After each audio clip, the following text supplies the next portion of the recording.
नमस्कार, मैं मनीष आप सबके बीच पुनः। आज बिहार बंद है।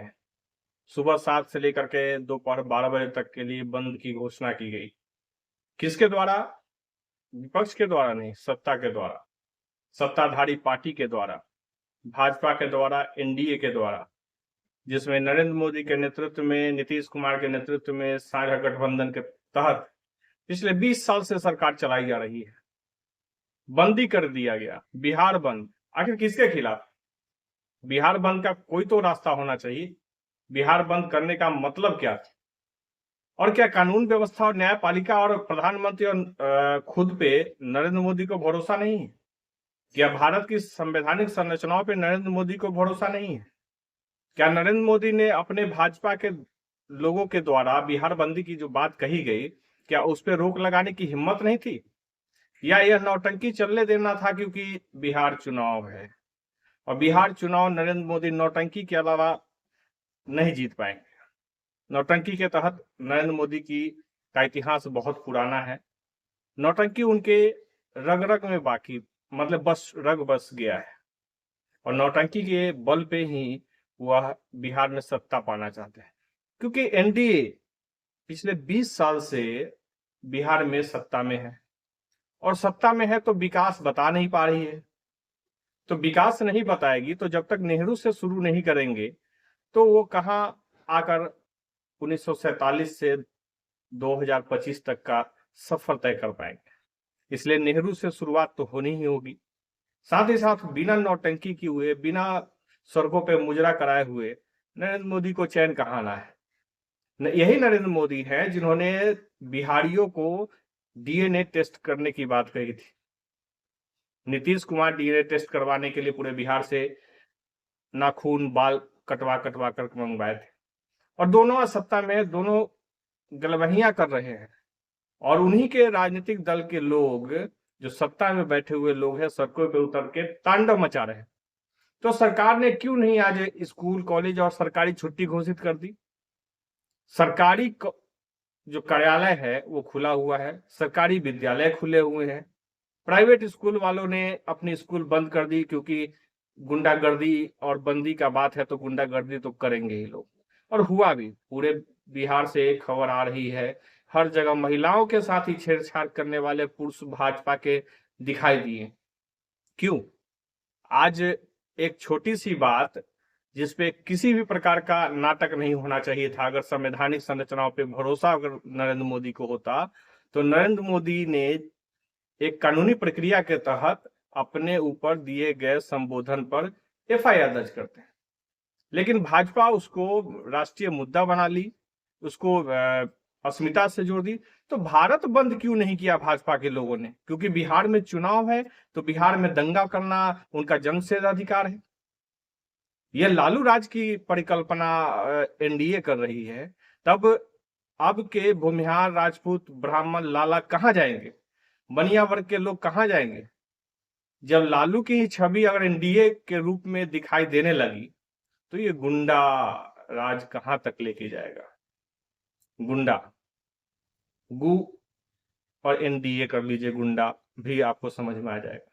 यानी गुंडागर्दी नरेंद्र मोदी के नेतृत्व में, गुंडागर्दी नस नस में समा चुका है भाजपा में।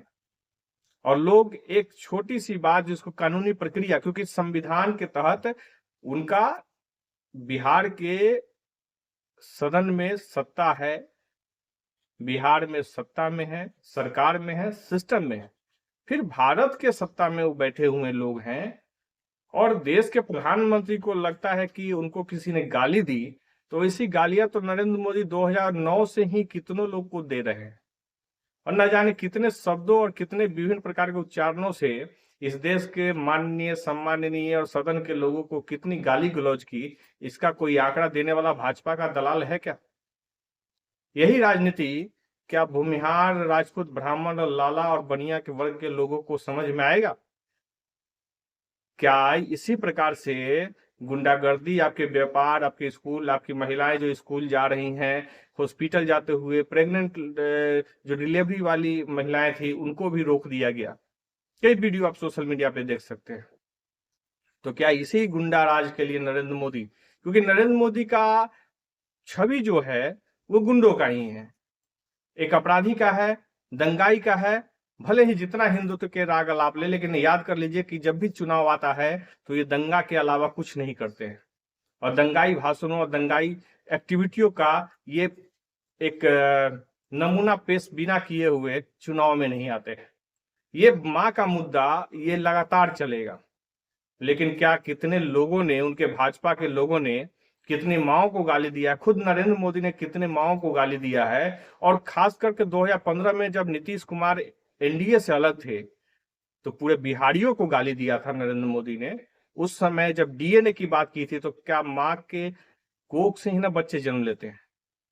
जिस डीएनए की बात की थी नरेंद्र मोदी ने, उस समय इस बिहार की महिलाएं जो भाजपा में आज बंदी का ऐलान की थी, क्या उनके बच्चे का डीएनए पे नरेंद्र मोदी सवाल नहीं उठाया था?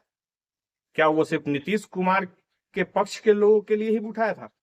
बिहार सिर्फ नीतीश कुमार का है, या भाजपा के महिलाएं जो आज बंदी का ऐलान की, जिनके नाम पे बंदी का आह्वान किया गया, क्योंकि पुरुषों में इतनी हिम्मत नहीं है, क्योंकि वो तो गालीबाज है, उनकी चरित्र में ही बना हुआ है गाली की देना, गोली मार दो, कई तरीके के उदाहरण हैं। जो खिलाफ नरेंद्र मोदी के बोलेगा उसको कुट्टी कुट्टी काट देंगे। याद है ना, बिहार प्रदेश अध्यक्ष नित्यानंद राय ने यह स्टेटमेंट दिया था। भारत के संचार मंत्री थे, गोली मारो डैश डैश डैश को याद होगा। यह नरेंद्र मोदी के नेतृत्व में भाजपा है जो गालीबाज है, गलत गलत एक्टिविटियों में संलिप्त होती है, खुद माहौल बनाती है, खुद गाली गलौज कराती है। जो लड़का भाजपा का सदस्य था, फिर कांग्रेस का सदस्य था, फिर आज ओवैसी की पार्टी का सदस्य है, अगर वो किसी मंच पे आकर के कुछ बोलता है तो उसके लिए विपक्ष जिम्मेवार हो गया। नरेंद्र मोदी जी, आप किस बात के लिए जिम्मेवार हैं? क्या आप में जिम्मेवारी है? विकास के नाम पे चुनाव लड़ने की औकात नहीं बची है आपकी? विकास शब्द जैसे पर आपका कोई पकड़ ही नहीं है। नौकरी 2 करोड़ हर साल, 15 लाख हर खाते में, न जाने और किस चौराहा पे तो लोग खोज रहे हैं। अरे हिम्मत है तो आके एक बार चौराहे पे मिल लो। मेरे जैसे लोग भी आपको खोज रहे हैं, क्योंकि मैं भी इस देश का टैक्स पेयर हूं।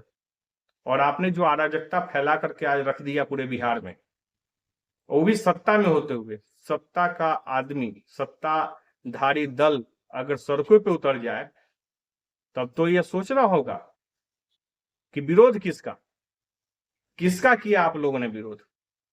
सत्ता में रह के गुंडागर्दी, एफआईआर हुआ क्या भाजपा के लोगों पे? शाम तक रिपोर्ट आ ही जाएगा, कल तक रिपोर्ट आ ही जाएगा। और तब याद करिएगा वो लोग, जो लोग हिंदुत्व के नाम पे, नरेंद्र मोदी के नाम पर सड़कों पे आप तो उतर जाते हैं, और उनके ही सांसद विधायक वैसे नवयुवकों का चयन करते हैं जिन पर एफआईआर करा करके फिर भाजपा के विभिन्न पदों पे बैठा देते हैं राष्ट्रीय चेहरे को, और उनको इतना मजबूर कर देते हैं कि वो भाजपा के अलावा किसी पार्टी का सदस्य नहीं हो सके, क्योंकि उसके ऊपर 10, 20, 25, 27, 28, 29, 30 केस होते हैं। तो केस दर्ज होगा, पुलिस मुट्ठी में है, क्योंकि पुलिस प्रशासन दलाली के अलावा कुछ करती नहीं है, सत्ता में बैठे हुए लोगों की दलाली करती है। और आज देखना है कितनी महिलाओं और कितने पुरुषों पे एफआईआर होता है पूरे बिहार में। और अगर नहीं होता है तो बिहार के महिलाओं को लेकर के, और खास करके राजनीति में जो भाजपा और एनडीए के में महिलाएं हैं, उनके प्रति लोगों का नजरिया बदल जाना चाहिए, क्योंकि ये लोग किसी के सम्मान के साथ नहीं खड़े हो सकते हैं। यह नरेंद्र मोदी के लिए खड़े हुए थे, राजनीतिक चरित्र के लिए खड़ा हुए थे।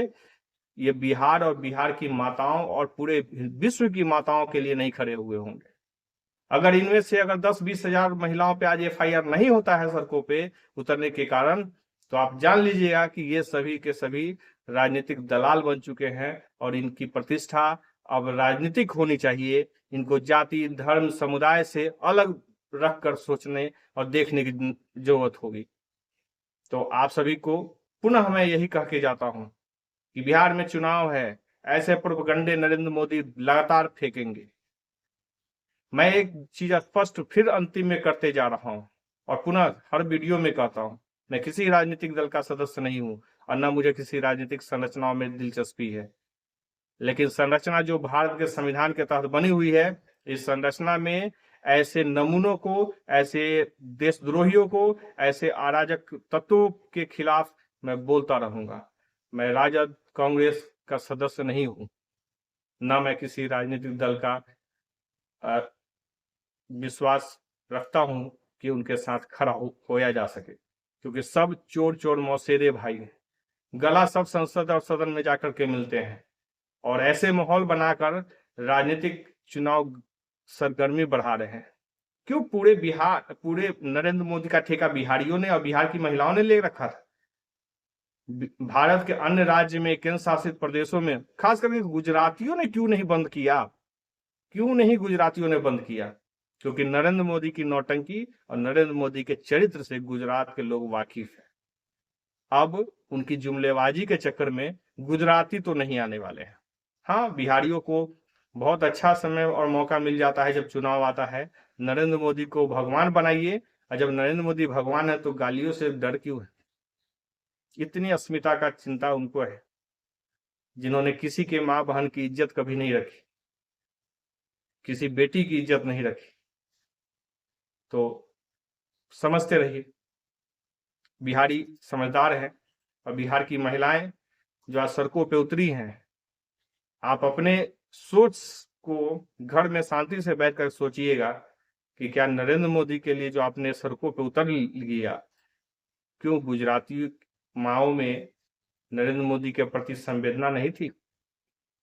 पूरे हिंदुस्तान की माओ में संवेदना, महिलाओं में संवेदना नहीं थी? उनके दिल दिमाग में मातृत्व तो नहीं था क्या? सिर्फ बिहारियों ने अपने ठेका लेकर के रखा हुआ था नरेंद्र मोदी का। तो चुनाव के वक्त आप देश को बर्बाद करिए, राज्य को बर्बाद करिए, पुनः बिहारियों को, आप अपने पतियों को, अच्छा है आप यहाँ राजनीति करिए और अपने पति को भगा के रखिए यहाँ से, ताकि वो दिल्ली बॉम्बे जा करके कमाए और आप यहाँ राजनीति करिए और बर्बाद कर दीजिए परिवार को। तो आप सभी का धन्यवाद और शुक्रिया। समझदारी से अगर बिहार को बनाना है तो नरेंद्र मोदी जैसे गुंडों के साथ खड़ा होने से बचिए। ये अपराधी प्रवृत्ति के हैं और लगातार दंगा फैला करके काम करना चाहते हैं।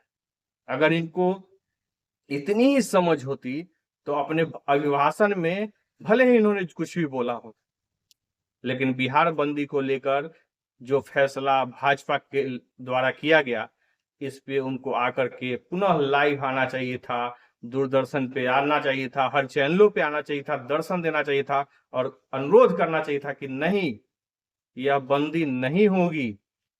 और अगर नरेंद्र मोदी बिहारियों के साथ अगर सम्मान का भाव रखते तो उनके कहने के बाद किसी भाजपाई में हिम्मत नहीं होती कि वो सड़क पे उतर जाता। तो यह खेल है बिहार के अस्मिता के साथ, बिहार के माओं के साथ, बिहार के बेटियों के साथ। खिलवाड़ मत होने दीजिए अपने घरों के साथ। धन्यवाद।